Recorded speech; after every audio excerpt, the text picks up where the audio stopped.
আল্লাহ রাব্বুল আলামিন কুরআনুল কারীমের মধ্যে ইরশাদ ফরমান, যে ব্যক্তি আল্লাহ রাব্বুল আলামিনের পক্ষ থেকে কোন নিয়ামত পেয়ে তার শুকরিয়া আদায় করে, আল্লাহ রাব্বুল আলামিন ওই নিয়ামতকে আরো বৃদ্ধি করে দেন।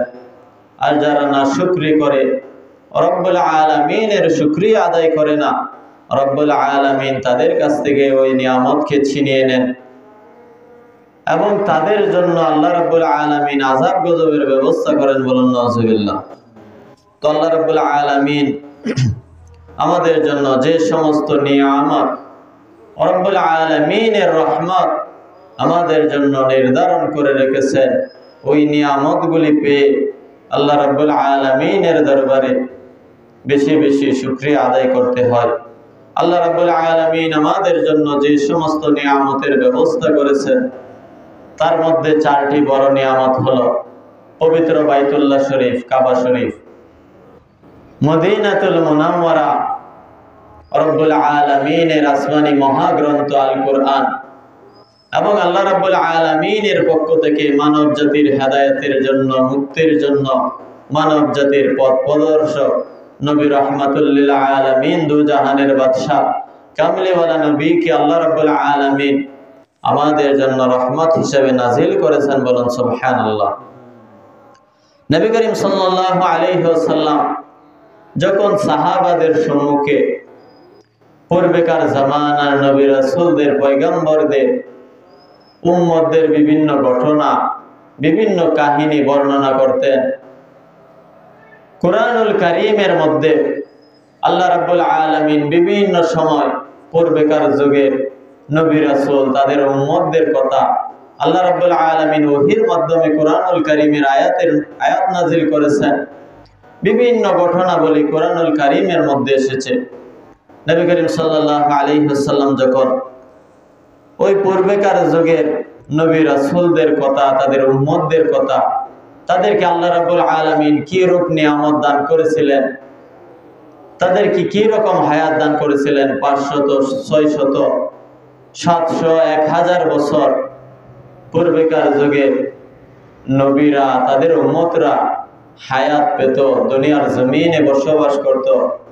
তারা ওই দীর্ঘ একটা সময় পেয়ে, হায়াতের জিন্দেগি পেয়ে, তারা কি রকম আমল করত, কতটুকু পুণ্যবান তারা হতো, আল্লাহ রাব্বুল আলামিনের কি কি রহমত, দয়া তারা পেয়েছিল, ওই সমস্ত ঘটনা যখন নবী করিম সাল্লাল্লাহু আলাইহি ওয়াসাল্লাম সাহাবাদের সম্মুখে বর্ণনা করতেন, সাহাবায়ে কেরাম কেউ কেউ কৌতূহল বশত জিজ্ঞাসা করতেন, ইয়া রাসূলুল্লাহ, ইয়া হাবিবাল্লাহ, আগের যুগের নবীরা এবং তাদের উম্মতেরা দীর্ঘ একটা হায়াত পেত, 500, 600, 700 বছর পর্যন্ত তারা হায়াত পেত, তারা বিভিন্ন আমল করত।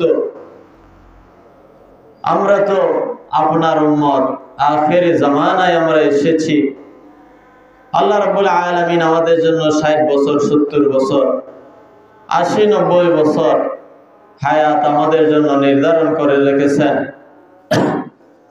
তো এই কম সময়ে, অল্প সময়ে আমরা কিভাবে আগেকার যুগের নবী রাসূলদের, উম্মতদের সমান মর্যাদা লাভ করব, কিভাবে আমরা তাদের মতো নেক আমল করব, আল্লাহ রাব্বুল আলামিনের রহমত আমরা কিভাবে হাসিল করব। নবী করিম সাল্লাল্লাহু আলাইহি ওয়াসাল্লাম সাহাবাদেরকে বলতেন, হে আমার সাহাবীরা, তোমরা তাদের থেকেও বেশি মর্তবা পেতে পারো, তাদের থেকেও বেশি নেক আমল করার সুযোগ পেতে পারো আল্লাহ রাব্বুল আলামিনের পক্ষ থেকে। সাহাবারা বললেন, ইয়া রাসূলুল্লাহ, কিভাবে এটা সম্ভব?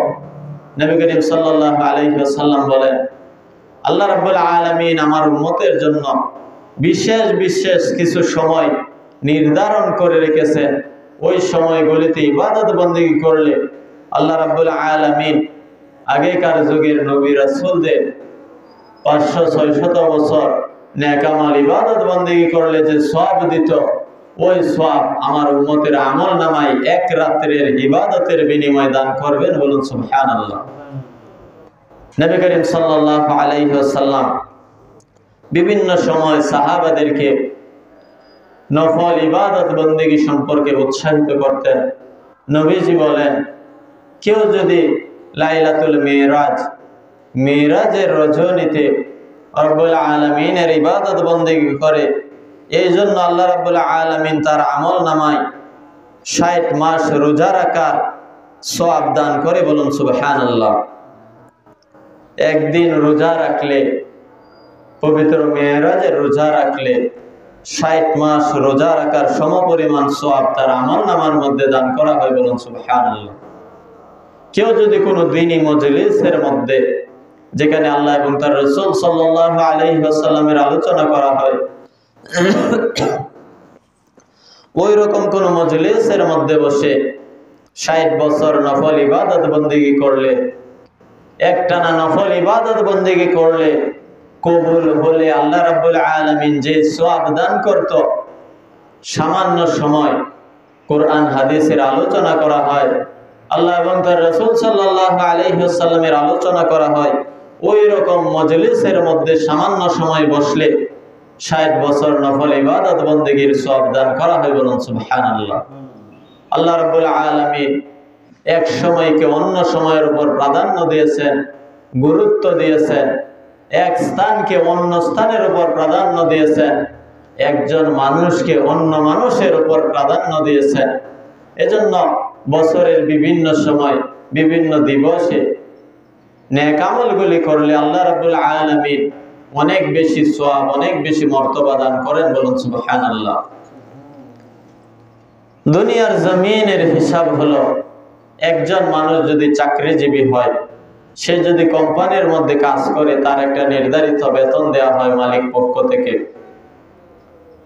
এবং সে যদি ওই নির্ধারিত সময়ের চাইতে অতিরিক্ত কাজ করে, ওভারটাইম করে, তার জন্য তাকে অতিরিক্ত নির্ধারিত বেতনের চাইতে অতিরিক্ত একটা মূল্য তাকে প্রদান করা হয়। কেউ যদি চাকরি না করে, তার জন্য কোনো ওভারটাইম বা অতিরিক্ত মূল্য দেওয়ার কোনো সিস্টেম নেই। কিন্তু আল্লাহ রাব্বুল আলামিন কত দয়াবান, কত মেহেরবান।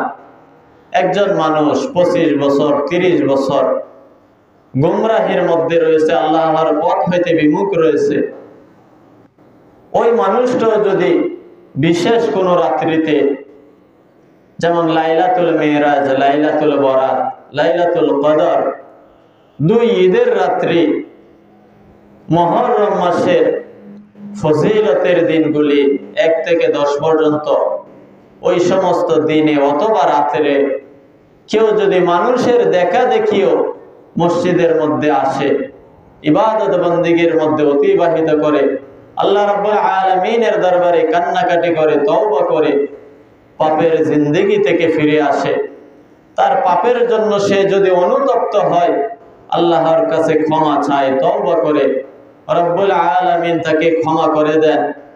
এবং তার এমন অবস্থা হয়, সদ্য ভূমিষ্ঠ একটা শিশু সন্তান যে রকম নিষ্পাপ, ওই মানুষটা 25 বছর 30 বছর 40 বছর পাপের কাজ করার কারণেও, আল্লাহর পথ হইতে বিমুখ থাকার ফলেও, সে যদি আল্লাহ রাব্বুল আলামিনের দরবারে তওবা করে ফিরে আসে, রব্বুল আলামিন সদ্য ভূমিষ্ঠ একটা শিশু সন্তানের ন্যায় নিষ্পাপ হিসাবে তাকে ঘোষণা করেন। বলুন সুবহানাল্লাহ।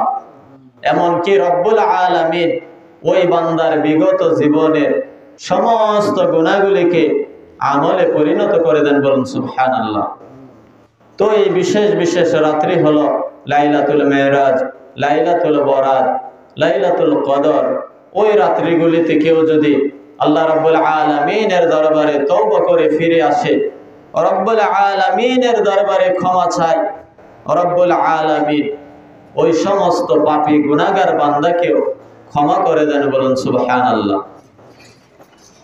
আর এই ক্ষমা পাওয়ার জন্য আমাদের মনের অবস্থা এরকম হওয়া জরুরি যে আমরা বিগত জিন্দেগিতে, বিগত সময়গুলিতে যেভাবে অতিবাহিত করি না কেন, আগামী দিনগুলিতে আমরা আর সেভাবে অতিবাহিত করব না, গুনাহের কাজ, পাপের কাজ করব না, এই রকম মন মানসিকতা থাকতে হবে।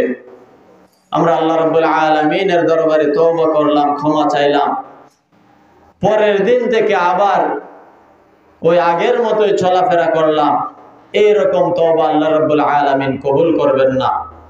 অবশ্যই খালেস দিলে তওবা করতে হবে যে আমাদের বিগত জিন্দেগি আমরা যেভাবে কাটাই না কেন, পাপের মধ্যে কাটাই না কেন, অন্তত আজকে থেকে দৈনন্দিন 5 ওয়াক্ত নামাজ সঠিকভাবে আদায় করার চেষ্টা করব। যে সমস্ত পাপের কাজ করেছি সমস্ত পাপ থেকে ফিরে আসতে হবে, আর ওই সমস্ত পাপ করা যাবে না। এই রকম তওবা করলে আল্লাহ রাব্বুল আলামিন তওবার দরজা খোলা রেখেছেন, আমাদেরকে মাফ করার প্রতিশ্রুতি দিয়েছেন।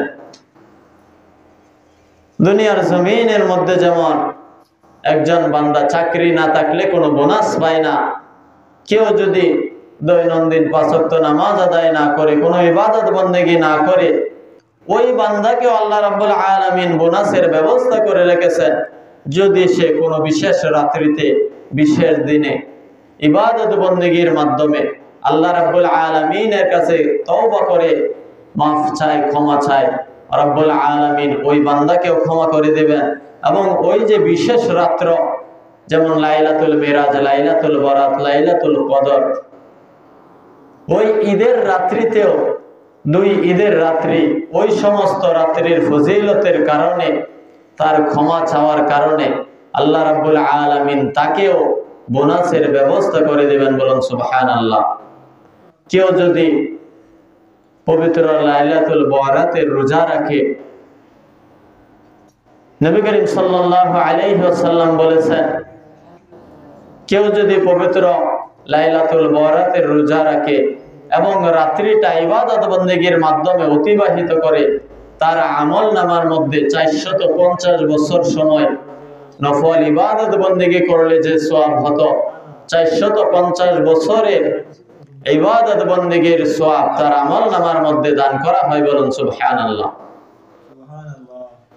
কেউ যদি পবিত্র লাইলাতুল মিরাজের রোজা রাখে, লাইলাতুল মিরাজের রজনীতে ইবাদত বন্দেগী করে, তার আমল নামার মধ্যে 60 মাস রোজা রাখার, 60 মাস নফল ইবাদত বন্দেগী করার সওয়াব দান করা হয়। বলুন সুবহানাল্লাহ। কেউ যদি লাইলাতুল কদরে রাত্রি জাগরিত তাকিয়া ইবাদত বন্দেগী করে, পবিত্র লাইলাতুল কদরের একটা রাত্রকে কুরআনুল কারীমের মধ্যে 1000 মাসের চাইতে উত্তম বলা হয়েছে। বলুন সুবহানাল্লাহ। তো এই বিশেষ বিশেষ সময়গুলিতে যদি কেউ আল্লাহ রাব্বুল আলামিনের দরবারে তওবা করে ক্ষমা চায়, ফিরে আসে, সমস্ত বান্দাদেরকে আল্লাহ রাব্বুল আলামিন ক্ষমা করে দিবেন। এবং ওই ফজিলতের রাত্রে আল্লাহ রাব্বুল আলামিন যেটুকু পরিমাণ সওয়াব নির্ধারণ করে রেখেছেন, প্রত্যেকটা মানুষের আমল নামার মধ্যে সে পরিমাণ সওয়াব দান করা হয়। বলুন সুবহানাল্লাহ। এজন্য আমাদের প্রত্যেকের উচিত আমরা বিগত জিন্দেগি, বিগত বছরগুলি যেভাবে অতিবাহিত করি না কেন, অন্তত হলে আল্লাহ রাব্বুল আলামিন আমাদের জন্য যে বোনাসের ব্যবস্থা করে রেখেছেন, নির্ধারণ করে রেখেছেন, ওই সমস্ত রাত্রিগুলিতে মানুষের দেখা দেখি, মানুষের সাথে সাথেও যেন আমরা মসজিদে এসে ইবাদত বন্দেগী করে আল্লাহ রাব্বুল আলামিনের দরবারে তওবা করে ক্ষমা চেয়ে ফিরে আসতে পারি। এবং আগামী দিনগুলি নামাজ, রোজা, ইবাদত বন্দেগীর মাধ্যমে যেন আমরা অতিবাহিত করতে পারি। এই রকম তওবা করে রব্বুল আলামিনের দরবারে ফিরে আসলে আল্লাহ রাব্বুল আলামিন আমাদের বিগত জিন্দেগীর সমস্ত গুনাহ খাতা মাফ করে দিবেন, সমস্ত গুনাহগুলিকে আমলে পরিণত করে দিবেন এবং রব্বুল আলামিনের পক্ষ থেকে আমাদের জন্য রহমত নির্ধারণ করে দিবেন। বলুন সুবহানাল্লাহ। আল্লাহ রাব্বুল আলামিন আমাদের প্রত্যেককে কবুল করুন। আমরা প্রত্যেকেই যেন দৈনন্দিন 5 ওয়াক্ত নামাজ সঠিক সময়, সঠিক নিয়মে আদায় করতে পারি এবং ইসলামের বিভিন্ন হুকুম সম্পর্কে জেনে বুঝে সঠিকভাবে আমল করতে পারি। রব্বুল আলামিন আমাদেরকে সেই তৌফিক দান করুন। সকলে বলুন আমিন। হাদা ওয়া আখির দাওয়ানা আলহামদুলিল্লাহি রাব্বিল আলামিন। যারা কাবলাল জুমা পড়েন নাই, 4 রাকাত কাবলাল জুমা পড়েন।